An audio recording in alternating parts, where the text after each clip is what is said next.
Jai Guruji. I can hold. No, I'll hold it. I'll hold it. You go. You go. Relax.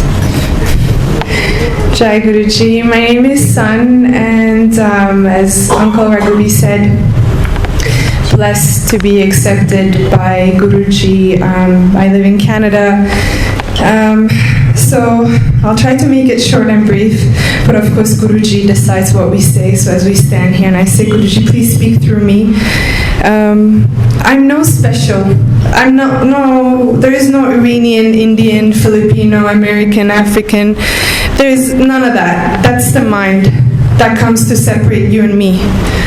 And then when the heart comes, where Guruji comes, we're one. I'm no special. This is not even this is the satsangs. Everything is Guruji's. Everything belongs to Guruji. Nothing is ours. So Guruji,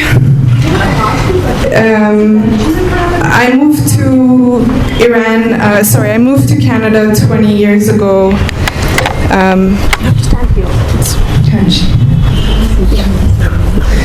Okay.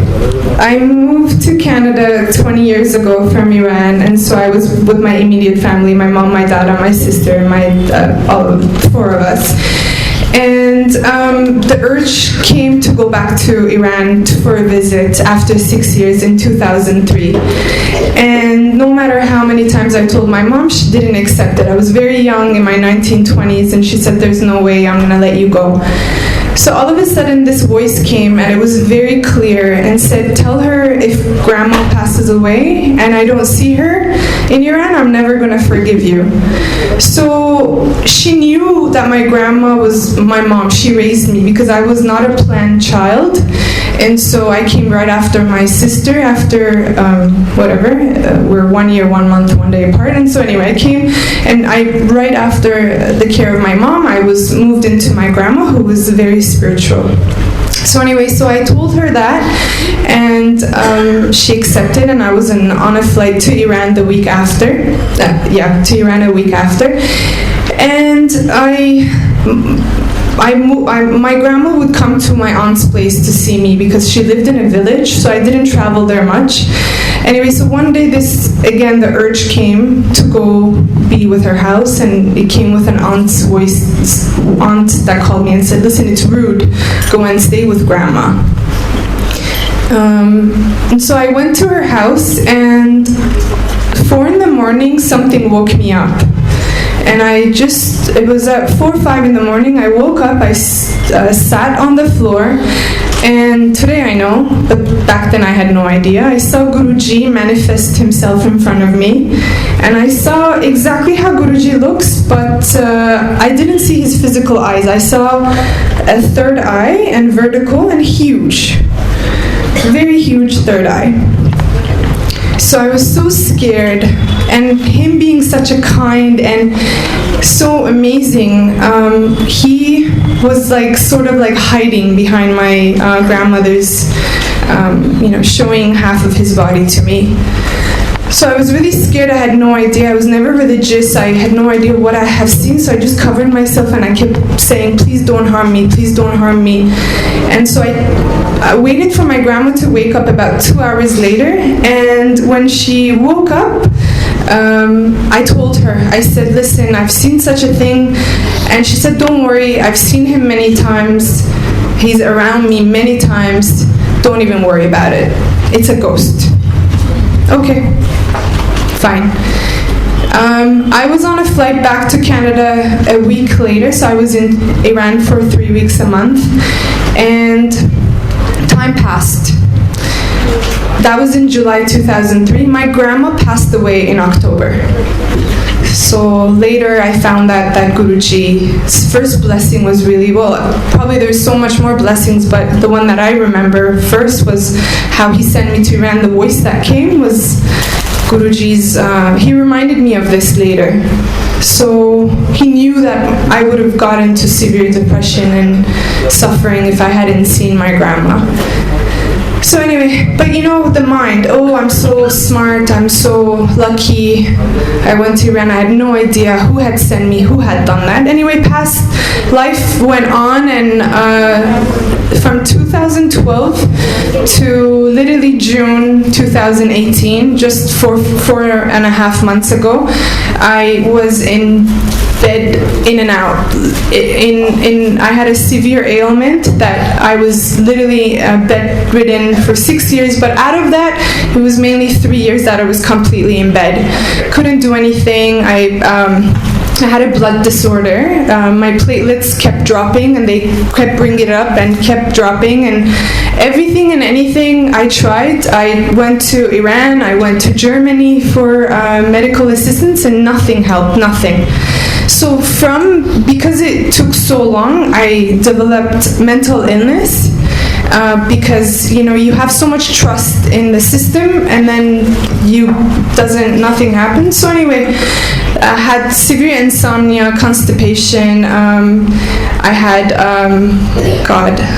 I had long hair. All my hair fell.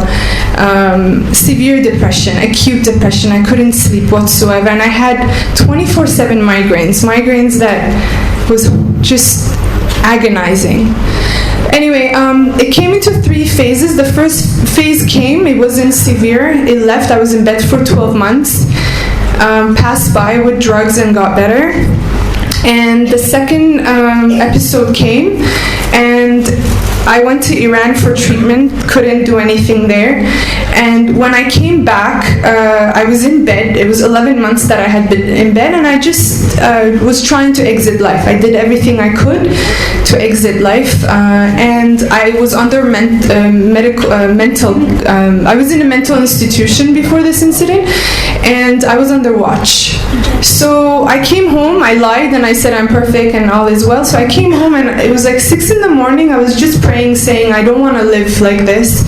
All my friends are, either getting married or going to their jobs at Desire, and I'm not mentally. I was in such pain. I just said, please help me, whatever that is out there. And all of a sudden, I saw a white light. It wasn't right after. It was like 10 minutes after. I don't remember exactly. I saw a white light come from outside my window, and it was like a foggy white.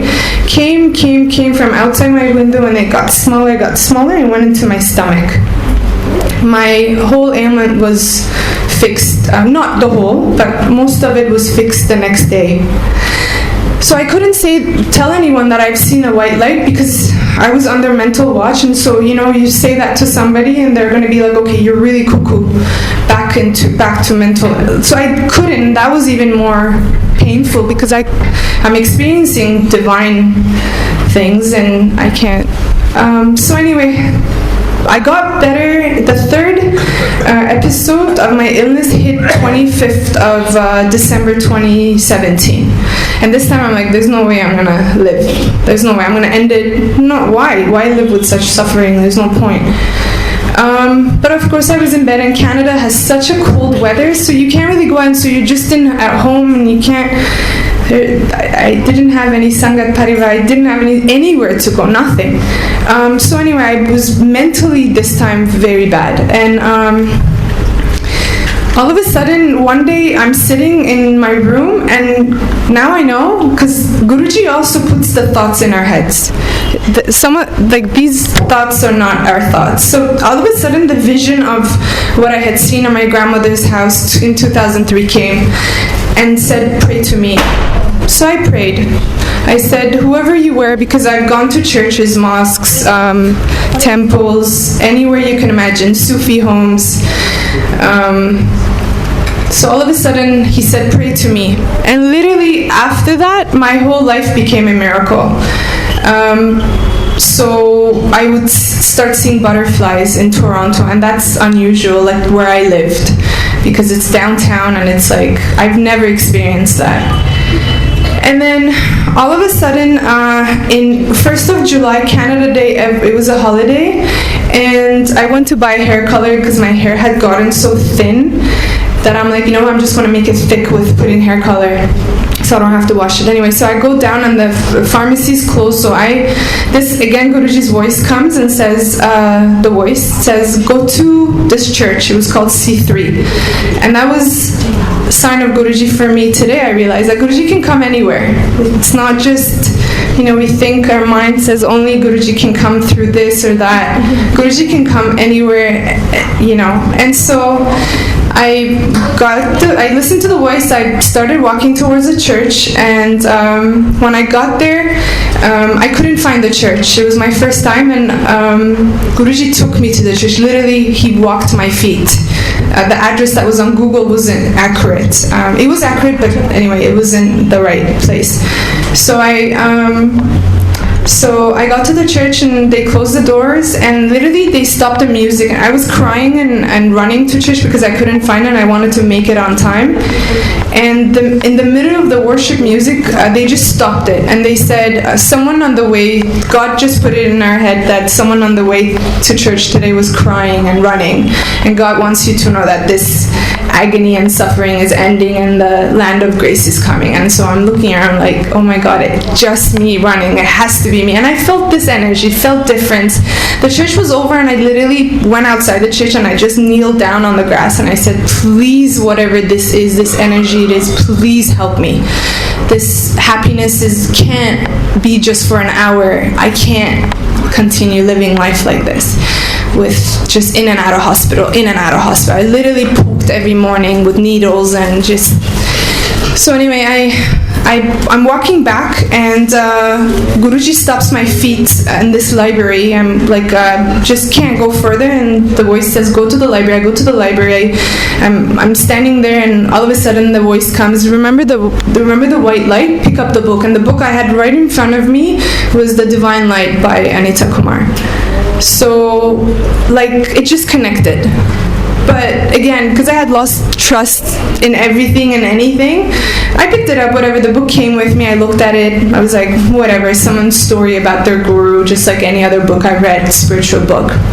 But Guruji, when he wants to do something, he'll do it, no matter what.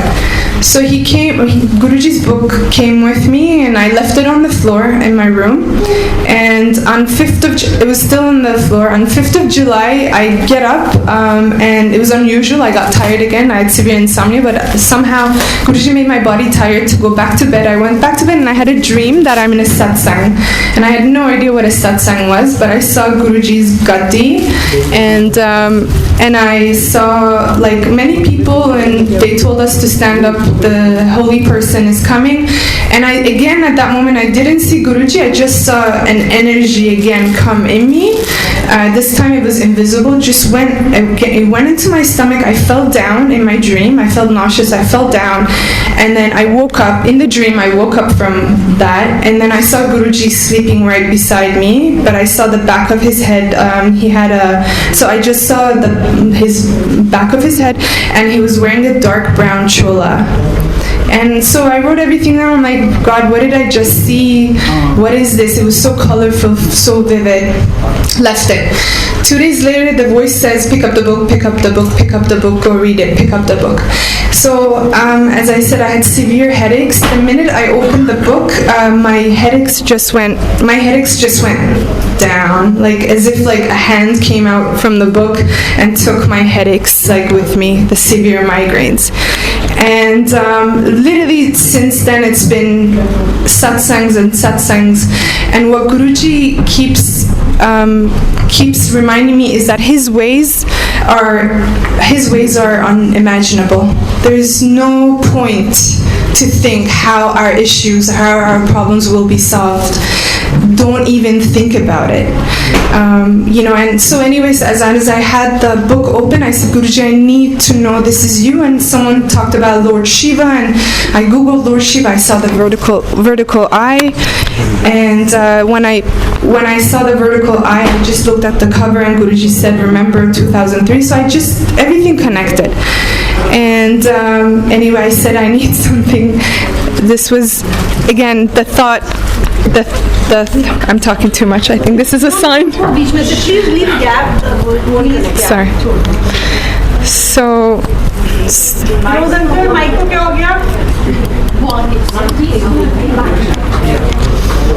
Guruji, I'll take it as a sign.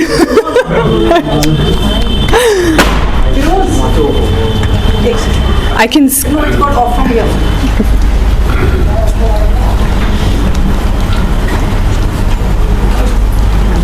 Maybe the battery's dead. I can speak louder.